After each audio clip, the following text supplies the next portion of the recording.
Buenas tardes. En esta presentación vamos a hablar del abdomen agudo infeccioso. Este se trata de un tema extremadamente amplio que abarca muchas patologías, siendo imposible hablar de todas ellas en una única presentación. Por tanto, nos limitaremos a hablar de la patología infecciosa abdominal quirúrgica más frecuente.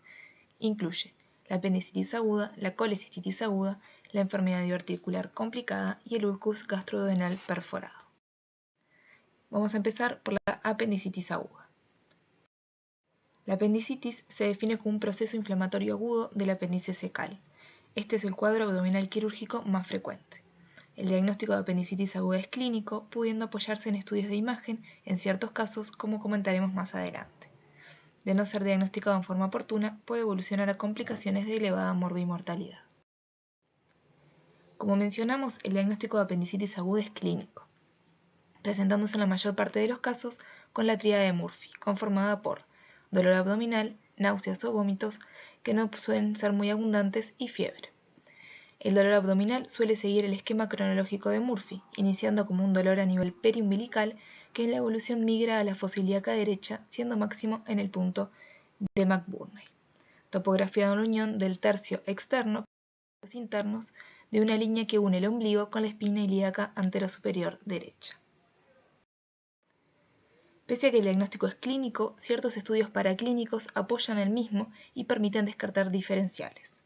Vamos a solicitar, por tanto, un hemograma en el que solemos encontrar una leucocitosis a predominio de neutrófilos. En hombres jóvenes con cuadro claro y leucocitosis no se requieren estudios adicionales. En mujeres solicitaremos una beta-HCG para descartar un embarazo ectópico, examen de orina para descartar una infección urinaria y ecografía de abdomen para descartar otras patologías como quistes de ovario complicados. Debemos tener en cuenta también la enfermedad inflamatoria pélvica como diagnóstico diferencial, pesquisando la presencia de flujo vaginal amarillento, fétido o prurito. Otro diferencial es la adenitis mesentérica, para la cual interrogaremos infección respiratoria alta en los últimos días. El tratamiento de la apendicitis aguda no complicada es quirúrgico. Por motivos de tiempo no ahondaremos en el tratamiento de las complicaciones locales de la apendicitis, como son el absceso apendicular, plastrón apendicular y plastrón abscedado. La cirugía consta de la apendicectomía, o sea, la resección del apéndice, y en casos de peritonitis se adicionará la toilette peritoneal. El tratamiento quirúrgico debe acompañarse de un tratamiento médico intensivo que deberá iniciarse lo más temprano posible y consta de analgesia, reposición hidroelectrolítica y antibiótico-terapia. De inicio comenzaremos con ampicilina sulbactam, ajustándose el tratamiento según hallazgos intraoperatorios. La segunda patología a tratar es la colecistitis aguda. La misma se define como la inflamación aguda de la vesícula biliar. Más del 90% de los casos son de etiología litiásica, resultando de una complicación de la litiasis vesicular. Los factores de riesgo para su desarrollo son entonces compartidos con los de la colelitiasis e incluyen el sexo femenino, con un riesgo 3 veces mayor, la edad mayor a 40 años, el sobrepeso y la multiparidad.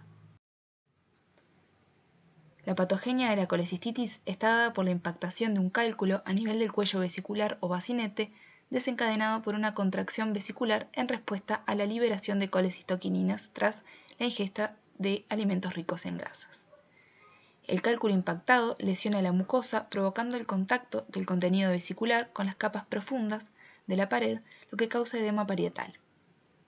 La impactación del cálculo genera además estasis del contenido vesicular con sobrecrecimiento bacteriano, y la secreción mucosa mantenida provoca hipertensión endoluminal con eventual compromiso vascular de la pared por compresión. El diagnóstico de colecistitis aguda es clínico ecográfico. La clínica está dada por dolor abdominal en hipocondrio derecho, que característicamente inicia tras la ingesta de colecistoquinéticos. Inicialmente es cólico debido a la lucha de la vesícula contra el cálculo que obstaculiza su salida, volviéndose permanente en la evolución por inflamación e irritación del peritoneo. El examen se caracteriza por dolor a la palpación abdominal a nivel de hipocondrio derecho. Cuando el dolor al palpar el punto en el que se une el reborde costal al borde externo del recto anterior derecho corta la inspiración profunda, se denomina signo de Murphy. La ecografía confirma el diagnóstico, evidenciando una vesícula de paredes engrosadas, mayores a 4 milímetros, edematosas, y pudiendo visualizar un cálculo en cuello vesicular o bacinete que no se mueve con los cambios de posición del paciente. Con respecto a otros estudios, destacamos que la tomografía no se realiza de rutina, reservándose para pacientes con dudas diagnósticas. Se solicitará para clínica humoral, incluyendo hemograma, funcional hepático y amilasemia, descartando compromiso pancreático o de la vía biliar principal. El tratamiento tendrá un pilar médico con suspensión de la vía oral, analgesia y antibiótico-terapia. El tratamiento quirúrgico dependerá del terreno general del paciente y la evolución del cuadro. En pacientes con un terreno aceptable y un cuadro de evolución corta, realizaremos una colecistectomía laparoscópica. En pacientes con mal terreno, no aptos para cirugía o con un cuadro de más de 7 días de evolución, que implique un proceso inflamatorio subagudo que dificulte la cirugía y aumente el riesgo de complicaciones, se optará por un tratamiento médico exclusivo. Si el mismo no es efectivo, persistiendo la sintomatología luego de 48 horas, se planteará el drenaje percutáneo de la vesícula mediante una colecistostomía. La tercera patología a tratar es la enfermedad diverticular complicada. Comenzamos definiendo la diverticulosis colónica, como la presencia de evaginaciones de la pared del colon que ocurren a nivel de zonas débiles de su pared en el punto en el que ingresan los vasos rectos. Los mismos predominan en el colon sigmoides debido a su menor calibre y mayor presión intraluminal y aumentan con la edad por cambios estructurales en la pared colónica. La diverticulitis es el proceso inflamatorio agudo de los divertículos.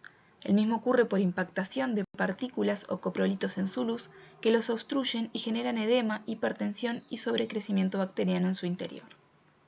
En la evolución se produce una perforación que puede ser microscópica con salida de material purulento hacia la cavidad abdominal, que puede bloquearse por órganos adyacentes y formar un absceso, o derramarse libremente en la cavidad causando una peritonitis purulenta difusa, o puede ser una perforación macroscópica generando una peritonitis fecaloidea. Estas complicaciones fueron clasificadas por Hinchey en 4 categorías, como aparecen en el cuadro. La clasificación de Hinchey fue modificada posteriormente apareciendo subcategorías. El diagnóstico de la diverticulitis es clínico imagenológico. Se presenta clínicamente con dolor abdominal localizado en fosa ilíaca izquierda e hipogastrio, que puede acompañarse de fiebre o sensación febril y alteración del tránsito digestivo bajo, con presencia de diarreas, gleras o pus con las deposiciones. De la paraclínica destacamos la presencia de parámetros inflamatorios como leucocitosis o aumento de proteína C reactiva. A su vez, debemos valorar la presencia de disfunciones. El estudio de imagen para diagnosticar la diverticulitis y sus complicaciones es la tomografía computada, que permite observar el colon sigmoides diverticular con edema parietal y alteración de la grasa perisigmoidea como indica la flecha amarilla. Esta también nos permitirá detectar abscesos, líquido libre y la presencia de neumoperitoneo sugestivo de perforación colónica. El tratamiento de la diverticulitis no complicada es médico, mediante reposo digestivo, antiinflamatorios y antibióticos. El reposo digestivo va desde la suspensión inicial de la vía oral y reposición hidroelectrolítica en cuadros más severos, hasta dieta líquida las primeras horas y posteriormente dieta sin residuos. El plan antibiótico dependerá del centro, pudiendo asociar ampicilina sulbactam o amoxicilina clavulánico o ciprofloxacina con metronidazol. Frente a la presencia de abscesos, realizaremos tratamiento antibiótico. Aquellos mayores a 4 centímetros o que no respondan al tratamiento antibiótico requerirán drenaje, de preferencia percutáneo, guiado por tomografía o ecografía. Los pacientes en quienes se sospecha una perforación con una peritonitis generalizada serán candidatos a cirugía. La misma puede ir desde una laparoscopía con toilette peritoneal en peritonitis purulenta en un paciente estable hasta una laparotomía con resección del segmento colónico comprometido y colostomía proximal. La última patología que trataremos es el ulcus gastroduodenal perforado. Definimos ulcus gastroduodenal como una solución de continuidad de la mucosa gastroduodenal que penetra sucesivamente a través de las diferentes capas del órgano. La perforación ocurre cuando la destrucción parietal compromete todas las capas hasta llegar a la serosa, comunicando la cavidad gástrica con el peritoneo. Esto produce derrame de contenido gástrico hacia la cavidad peritoneal, generando una irritación peritoneal. Se considera una peritonitis mixta, ya que inicialmente predomina una irritación por agentes químicos como el ácido clorhídrico y en la evolución existe proliferación bacteriana predominando la peritonitis bacteriana. En la historia clínica suele identificarse un síndrome ulceroso previo, con dolor epigástrico tipo urente, que presenta ritmo diario en relación con las ingestas y periodos de remisión e intensificación de los síntomas. Sin embargo, la complicación puede ser la primera manifestación. La perforación se presentará con un dolor intenso, de inicio abrupto, tipo puñalada en epigastrio. El mismo se acompaña de un síndrome neurovegetativo. En la evolución, debido al derrame del contenido gástrico al peritoneo, el dolor irradiará hacia el resto de la cavidad abdominal, generalmente hacia el hemiabdomen derecho por la circulación de los líquidos en la cavidad peritoneal. Al examen presentará irritación peritoneal y en casos evolucionados fiebre. La paraclínica humoral puede mostrar una leucocitosis, aunque puede estar ausente en etapas precoces. En cuadros avanzados pueden haber disfunciones orgánicas.